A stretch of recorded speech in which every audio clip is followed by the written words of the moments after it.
Hello everyone, it is the 11th of the month, meaning that it is time for me to do another 11 out of 10 movie review. If you're new to my 11 out of 10 movie series, basically I grab movies that I absolutely love. They're movies that don't deserve an 8 out of 10 stars, 9 out of 10, even a 10 out of 10 stars. They're so good to me that they deserve an 11 out of 10 star score. I usually share a few connections to the movie as well as specifically what I love about the movie. Today is Veterans Day, and it's a day that I don't take lightly. And because it's Veterans Day, I wanted to take the chance to observe a war film for the 11 out of 10 series. Today, I will be talking about Christopher Nolan's Dunkirk.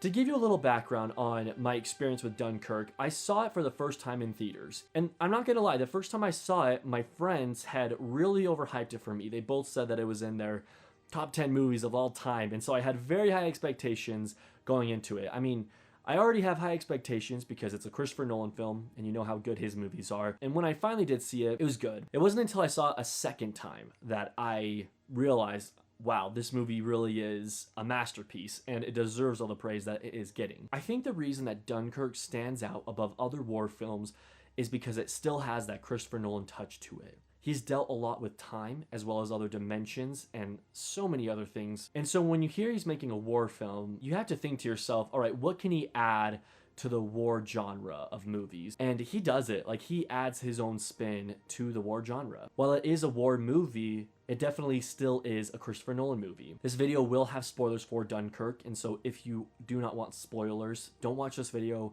Watch Dunkirk instead. It's a great way to spend your Veterans Day as well as any other day because it is a very good movie. At least know that much. Christopher Nolan does something really interesting here. He introduces 3 different perspectives to the film. First, you've got the mole, which takes place over 1 week. Then you've got the sea, which takes place over 1 day. And then you've got the air, which takes place over 1 hour. It's really cool because you see future scenes happen before they have even happened. Like, for an example, you see Cillian Murphy be rescued by the civilians, but later on in the movie, you see a scene that happened before he was rescued by the civilians, and it takes place at nighttime. The first time I was watching it, I was a little confused because I was thinking, isn't he on the boat with the civilians right now? Why is he on this boat in the mole's perspective? But it's because Christopher Nolan is using all these different perspectives and he's bringing them all together for one great final scene of the movie. Even with the aviation scenes, you see the air fights taking place, and if you look closely and look in the ocean below them, you'll see the oil scene that happens at the end of the movie.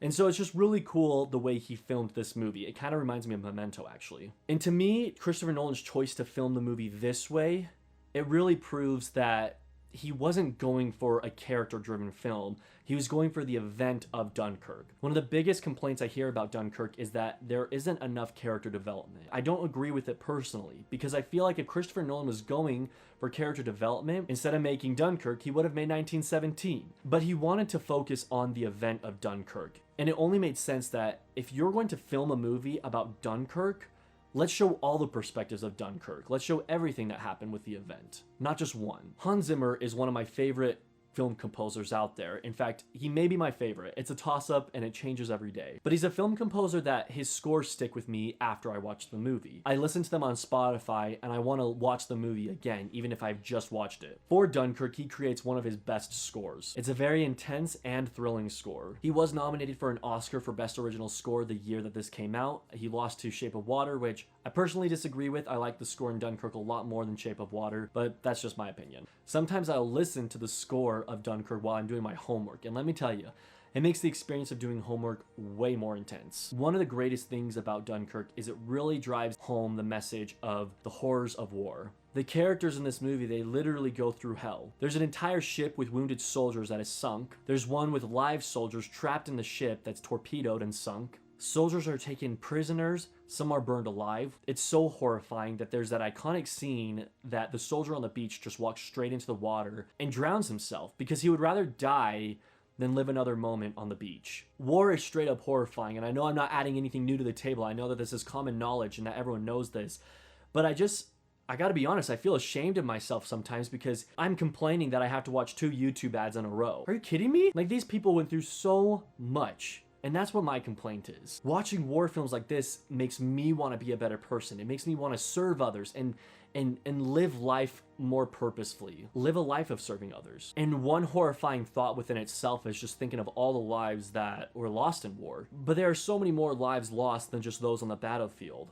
So many of the no-names that we've never even heard of. A perfect case in point is George. George is a student who goes on a boat ride with Mark Rylance's character and his son just to help the cause of fighting the war. What he doesn't know is that he isn't going to return home. George wasn't on the battlefield per se, but he was doing his part, and he died so unexpectedly. It makes me wonder how many other people died during war that we haven't even heard about. It also makes you very grateful for the civilians who traveled to Dunkirk to help the soldiers. There's a quote that Mark Rylance's character says in this movie. It's one of my favorite quotes in the whole movie. He says, "Men my age dictate this war. Why shouldn't we be allowed to fight it?" I love that. And it drives home the whole entire message of the civilians helping the men stranded on the beach. There's one scene in particular that is so simple, but it really stands out to me. It's after they have rescued the soldiers who are covered in oil, they're on the boat, and they're going below deck. The son of Mark Rylance tells Harry Styles' character to be careful with George's body. Harry Styles' character then says, "He's dead, mate."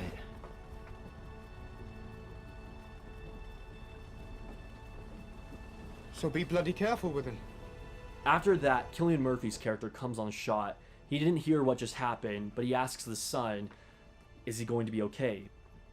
And there's just a moment of silence where the son, you can tell he's thinking, the wheels are turning in his head. He wants to say, no, he's not going to be okay, you killed him. But instead what he says is, yes. There's so much power to that scene. He knows how much trauma and horror Cillian Murphy's character has been through. And the last thing that he wants to give Cillian Murphy's character is the guilt of killing an innocent young man. And so instead, he eases that guilt and he tells him that he is going to be okay. I love this scene. I kind of touched on this with Hans Zimmer's score, but the suspense within itself is a character in this movie. It is one of those movies that one bad thing happens after another and you are at the edge of your seat. Despite the fact that you may be in a movie theater eating popcorn or at home in a blanket, at the same time you're on the beach with these soldiers, and that's how intense it is. Dunkirk is not only Christopher Nolan's saddest film, but it's also his most suspenseful film. There are several scenes that have you gasping for air because soldiers are drowning, or you're mentally dodging bullets because you're horrified of what's happening to the soldiers. One scene in particular that I absolutely love is one that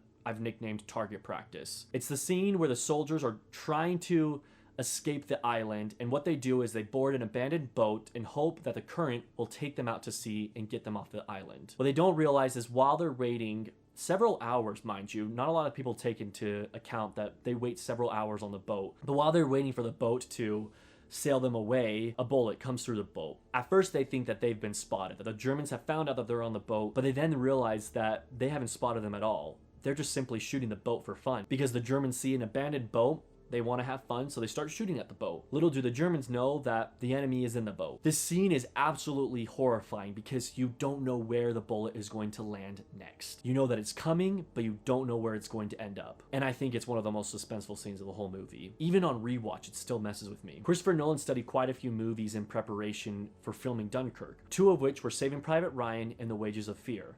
I think these are two really cool movies to study in preparation for Dunkirk. Saving Private Ryan is one of the greatest war films ever made. Wages of Fear is one of the most suspenseful movies ever made. It's like an equation. Saving Private Ryan plus Wages of Fear equals Dunkirk. And it totally makes sense to me. There's a lot of little things that I love about Dunkirk. Of course, the camera shots are breathtaking and horrifying at the same time. I also think it's cool that Christopher Nolan really does focus on the British and the French rather than the enemy. Despite people complaining about the lack of character development, I still feel for these characters, and I think the reason I feel for them, even though we don't know them too well, is because of the performances. Finn Whitehead is incredible, Harry Styles is incredible, Cillian Murphy is incredible. There's really not a bad performance in this movie, but those three actors I just listed, those are the standouts in my opinion. I think it's interesting how war films that don't even pertain to me touch me in such a special way. This film focuses on the British and the French. I'm American. The Americans aren't even in this movie, yet I feel for these soldiers. There's a film from the 50s called The Bridge. It's on the Criterion Collection. That one actually takes place at the end of World War II, and the main characters are German youth. They're literally in high school, but they're forced to fight for their town. And I feel for them even though they're on the opposing side of the war. It just shows that war seriously just sucks. No matter which side is involved with it, it is an awful travesty. Dunkirk is an interesting movie because it is only one of 3 Nolan films that Christopher Nolan himself actually wrote. The other 2 are Memento and Inception. It is full of sad scenes, it's full of horrifying scenes, it's full of suspenseful scenes. Dunkirk is a movie that gets better with each watch. No matter how many times I've seen it, I'm just as nervous, my heart races just as fast each time I watch it. And the funny thing is, I mentioned that I didn't really love it the first time I saw it. A common complaint I've heard with a lot of people is that they didn't like Dunkirk that much, and when I ask them how many times they've seen it, they always say once. I think that's a reason why they don't like it as much, because I wasn't even that big of a fan of it the first time. I liked it, I didn't love it though. This is one of those movies that the more you watch it, I think the more you will like it. And so to that crowd of people who are watching my video right now who have only seen Dunkirk once, give it another watch. I can't promise you that you'll love it, but if it's anything like my situation, you will. The second watch, you understand the timeline better, you understand the 3 different perspectives better, and you notice things that you didn't notice the first time because you didn't know you were supposed to notice them. And so it's a much more fulfilling experience the second time you see it. Dunkirk is absolutely amazing, and it's a movie that will live on forever to me. And it absolutely, positively belongs in the 11 out of 10 movie club. Thank you guys for watching my 11 out of 10 star review for Dunkirk. Do something nice for someone today. Serve your fellow man, serve your friend, serve your enemy, but do something kind. Happy Veterans Day, everyone. Thank you for watching. Okay, we're filming. I can't tell if you're not in it, right? I can't tell. Yeah, I think you're good. Christopher Nolan it's really cool what Christopher Nolan does here. He introduces 3 different perspectives of the film. First, you've got the mole, which takes place over 1 week. Then you've got the sea, which takes place over 1 day. And then you've got the... that was your cue. Oh, I thought, okay, I was thinking I missed it because you did this, and I was like, crap, I missed my cue. No, you're good. It's me, and then when I say, and then you've got, okay, it's you. Okay, yeah. Because it's saying the third one. Christopher Nolan does something really interesting here. He introduces 3 different perspectives to the film. First, you've got the mole, which takes place over 1 week. Then you've got the sea, which takes place over 1 day.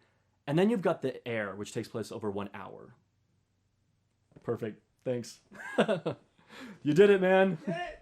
I have one job and I did it! I can go tell everyone now! Hey, guys! All right. Close the door. Thanks, dude. It's really cool because you see future scenes happen before they...